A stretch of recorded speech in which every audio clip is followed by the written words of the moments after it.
नमस्कार मित्रों, जय माता दी। स्वागत है आप सभी का हमारे यूट्यूब चैनल में। तो दोस्तों, महाशिवरात्रि पर्व की आप सभी को बहुत बहुत शुभकामनाएं।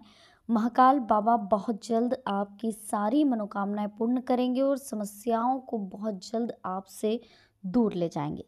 तो मकर राशि वालों, घर पर ले आइए यह चीज़, गरीबी आप भूल जाएंगे और गरीबी आपके घर का पता भूल जाएगी। पूरे साल जमकर आएगा पैसा। बस ये चीज़ आपको घर शिवरात्रि के दिन लेकर आना। जी हाँ दोस्तों, वीडियो महत्वपूर्ण है, अनुरोध है इसे शुरू से लेकर अंत तक देखें। पसंद आए तो लाइक करें, साथ ही कमेंट सेक्शन में जय माता दी के जयकारे लगा दें। तो चलिए दोस्तों, वीडियो की शुरुआत करते हैं महाकाल बाबा का नाम लेकर। हर हर महादेव, हर हर महादेव। मकर राशि वालों, दोस्तों, फाल्गुन मास के कृष्ण पक्ष की चतुर्दशी को महाशिवरात्रि का पर्व मनाया जाता है। इस बार ये पर्व 1 मार्च को है। धर्म ग्रंथों के अनुसार इस दिन भगवान शिव लिंग के रूप में प्रकट हुए थे। महाशिवरात्रि पर भगवान शिव की पूजा विशेष रूप से की जाती है। देखिए, इस दिन अगर कुछ खास चीज़ें आप घर में लेकर आएंगे तो महादेव की कृपा आप पर पूरे साल बनी रहेगी। तो आइए जानते हैं वो खास चीज़ें कौन सी हो सकती हैं। उन चीज़ों को जानने के लिए दोस्तों, आपको यह भी ध्यान रखना होगा कि शिव जी का पूजन आपको विधि विधान से करना है। देखिए कि चतुर्दशी शिवरात्रि के रूप में मनाने की परंपरा पौराणिक काल से चली आ रही। इस दिन विभिन्न सात्विक वस्तुओं से भगवान शिव का अभिषेक किया जाता है। शिव जी की पूजा में क्या होना चाहिए और किन वस्तुओं का होना जरूरी है, यह भी आपको पता होना चाहिए। दूध गाय का, दही, बेलपत्र, भांग, धतूरे के अलावा भी शिव जी की पूजा में कुछ ऐसी वस्तुएं होती हैं जिनका होना शास्त्रों में जरूरी बताया गया। इन्हीं वस्तुओं को हम आपको बताने वाले हैं। ध्यान से सुनिएगा दोस्तों, ये आपकी पूजा के लिए काफ़ी जरूरी है। अक्षत, सबसे पहले अक्षत, भगवान शिव की पूजा में अक्षत का होना सबसे जरूरी बताया गया। अक्षत का अर्थ ऐसी वस्तु जिसका कभी क्षय ना हो सके, अर्थात जो कभी टूटे नहीं। भगवान शिव की पूजा में अक्षत यानी कि चावल को चढ़ाना बेहद ज़रूरी होता है। कहते हैं कि अक्षत का संबंध चंद्र ग्रह से होता है। शिव पूजा में चावल का प्रयोग करने से भगवान शिव भी प्रसन्न होते हैं और चंद्रमा के शुभ प्रभाव आपको प्राप्त होते हैं। कहते हैं अक्षत ना हो तो शिव पूजा अधूरी मानी जाती है। इसके साथ ही दोस्तों, यह भी ध्यान रखिएगा आज कि भगवान शिव की पूजा में जिन वस्तुओं का होना जरूरी होता है उनमें से एक शहद भी है। अगर आपके घर में कोई व्यक्ति गंभीर रूप से बीमार है तो उसके हाथ से शिवलिंग का शहद से अभिषेक कराएं। ऐसा करने से उसकी बीमारी में धीरे धीरे सुधार आने लगता है। भगवान शिव जी की पूजा में शुद्ध देसी गाय का घी होना भी जरूरी माना गया। यह घी गाय का होना चाहिए। गाय के घी से शिव जी का अभिषेक करने से आपको जीवन भर आरोग्य की प्राप्ति होती है और आपकी वंश वृद्धि में भी कोई बाधा नहीं आती।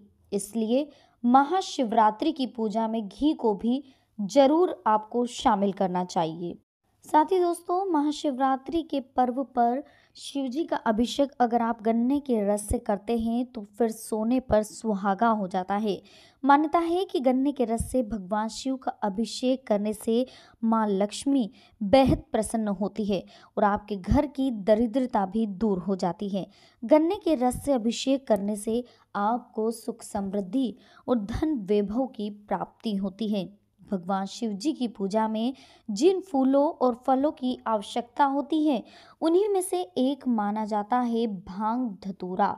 सबसे प्रिय है शिव जी की पूजा में, इसलिए भांग और धतूरे का भी प्रयोग करना चाहिए।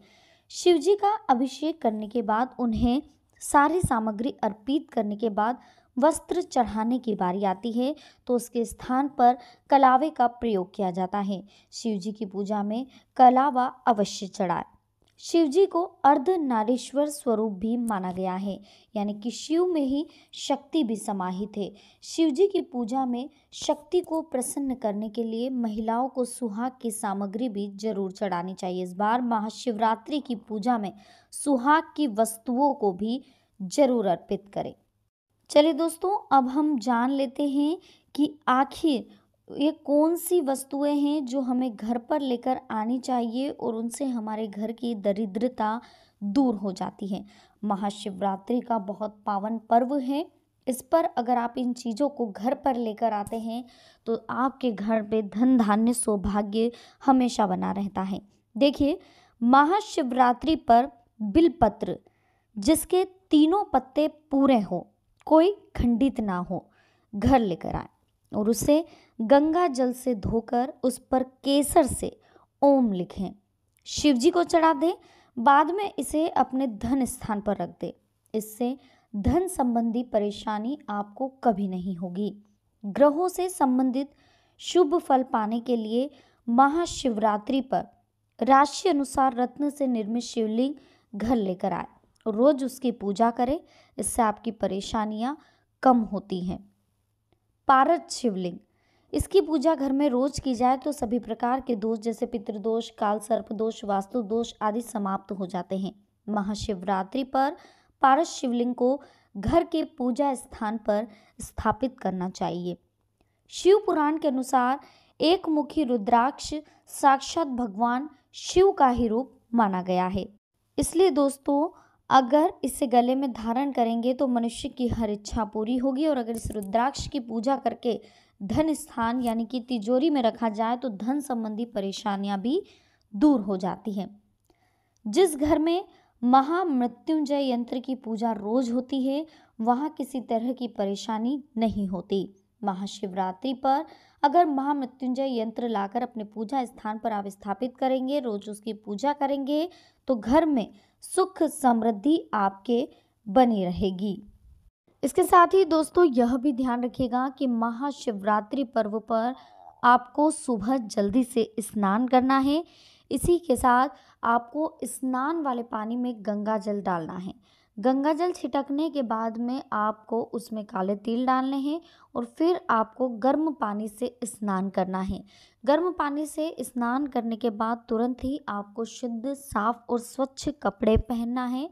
इन कपड़ों को पहनने के बाद आप घर को साफ सुथरा करें, स्वच्छ करें, झाड़ू पोछा जो भी आप देवस्थल पर कर सके वो करिए। साफ सुथरा करने के बाद में वहाँ पर शिव जी का पूजन करें। सबसे पहले गणेश जी का पूजन करें, माता गौरा का पूजन करें, फिर शिवलिंग पर आपको अगर आप घर पर पूजा कर सके तो ठीक है, नहीं तो आप मंदिर पर जाकर पंचामृत से उनका अभिषेक करें। 4 पहरों में, रात्रि के 4 पहरों में अगर आप पूजा कर सके तो बहुत अच्छी बात है, नहीं तो आप शिव जी की पूजा घर पर ही कर सकते हैं। बहुत से लोग तो दोस्तों आटे के शिवलिंग बनाकर भी पूजा करते हैं, तो आप चाहे तो आटे के 21 शिवलिंग बनाएं। उन 21 शिवलिंग पर हर शिवलिंग पर 11-11 बार आप पंचामृत से अभिषेक करें, जल से अभिषेक करें। तो 11 बार आपको 21 शिवलिंग पर अभिषेक करना है। फिर उन शिवलिंग को आपको किसी जल में कहीं नदी पे या वहाँ प्रवाहित कर देना है संध्या के समय में। ऐसा आपको करना है दोस्तों, अगर आप कर सके तो, नहीं तो आप मंदिर जाकर करिए, इससे अच्छा उपाय कुछ भी नहीं है।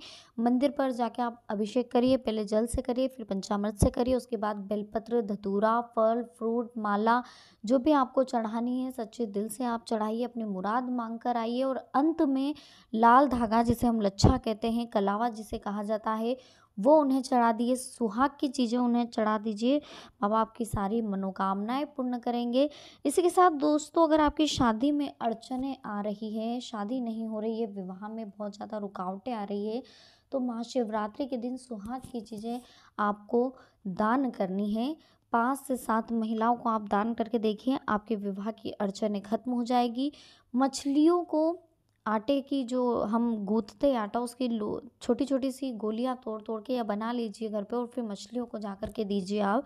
आपके घर की कर्जा भी इससे ख़त्म होता है, और कर्जा बहुत ज़्यादा आपके ऊपर चढ़ गया हो तो ये मछलियों को ये लोया खिलाने से आपका कर्जा खत्म हो जाएगा, साथ ही धन आवक भी आपके घर में बढ़ती है। इसके साथ ही चींटियों को भी दाना खिलाएं दोस्तों, चींटियों से भी आपका कर्ज भार बहुत कम होता है, आपके घर में सुख समृद्धि बढ़ती है। तो चींटी को आपको क्या खिलाना है, आटे को सेकना है, उसमें शक्कर का बूरा मिलाकर, अगर आप हो सके तो खोपरे के जो गोला आता है नारियल का, उसमें होल करके उसमें आप बूरा भर करके उसे कहीं गाड़ दें, पीपल के पेड़ के आसपास जहाँ चींटियाँ हों वहाँ पर, या फिर उस बूरे को भी आप डाल सकते हैं। ऐसा आप करके देखिएगा दोस्तों, गाय को हरा चारा ज़रूर खिलाइएगा, कुत्ते को रोटी ज़रूर दिएगा और असहाय की आप मदद ज़रूर करिएगा और पक्षियों को दाना दीजिएगा आज। इससे आपकी सारी मनोकामनाएँ जल्द पूरी होगी। दोस्तों, आज की वीडियो में हमने आपसे बात करी है कि महाशिवरात्रि पर्व पर आखिर आपकी राशि के जातक कौन सी चीज़ ऐसी घर लेकर आए जिससे कि आपकी गरीबी दूर हो जाए। तो वीडियो अगर आपको पसंद आई हो, लाइक करें, कमेंट सेक्शन में जय माता दी के जयकारे लगा दें। इसी के साथ दोस्तों, चैनल को अभी तक सब्सक्राइब नहीं किया है तो कर लीजिए, बेल आइकन को प्रेस कर लीजिए ताकि आने वाली और भी लेटेस्ट वीडियो आप तक आसानी से पहुंच सके। तो मिलते हैं नेक्स्ट वीडियो में। अभी के लिए आप सभी को बहुत बहुत धन्यवाद। जय माता दी। हर हर महादेव।